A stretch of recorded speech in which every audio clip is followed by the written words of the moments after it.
राज्यात महायुतीचे सरकार स्थापन होण्यास मुख्यमंत्री लाडकी बहीण योजना ही योजना गेम चेंजर ठरली आहे।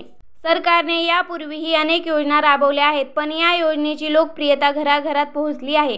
त्यानंतर आता राज्यातील नवजात बालिकांच्या उज्ज्वल भविष्यासाठी श्री सिद्धिविनायक गणपती मंदिर न्यासाने श्री सिद्धिविनायक भाग्यलक्ष्मी योजना राबविण्याचा निर्णय घेतला आहे।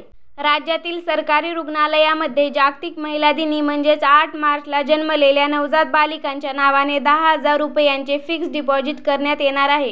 श्री सिद्धिविनायक न्यासाच्या विश्वस्त समितीच्या बैठकीत अध्यक्ष सदानंद सरवणकर यांच्या अध्यक्षतेखाली भाग्यलक्ष्मी योजना मंजूर करण्यात आली आहे। ही रक्कम मुदतपूर्ती झाल्यानंतर 18 वर्षांनंतर मुलीच्या शिक्षणासाठीच वापरणे बंधनकारक असेल।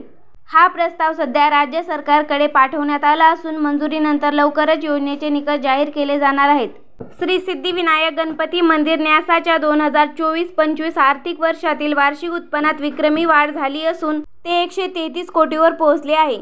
मागील वर्षाच्या तुलनेत यात 15% वाढ झाली आहे। नियोजनबद्ध व्यवस्थापन आणि भाविकांच्या उदंड प्रतिसादामुळे अपेक्षेपेक्षा जास्त उत्पन्न मिळाले आहे। आगामी 2025-26 या आर्थिक वर्षासाठी 154 कोटीचे उत्पन्न अपेक्षित असल्याचे न्यासाने म्हटले आहे। मुंबईमधल्या सिद्धिविनायक मंदिर ट्रस्टने मुंबईसाठी एक खास योजना आणली आहे। 8 मार्च रोजी म्हणजे महिला दिनाच्या दिवशी जन्मलेल्या राज्यामधल्या मुलींच्या नावाने 10,000 रुपयांचे फिक्स डिपॉझिट केले जाणार आहे। श्री सिद्धिविनायक भाग्यलक्ष्मी असं या योजनेचं नाव आहे।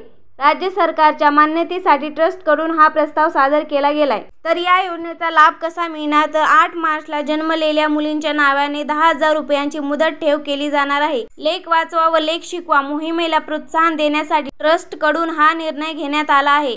तर माहिती कशी वाटली कमेंटमध्ये नक्की सांगा। चॅनलवर जर का नवीन असाल तर चॅनलला लाईक करा, शेअर करा, सबस्क्राईब करा। धन्यवाद।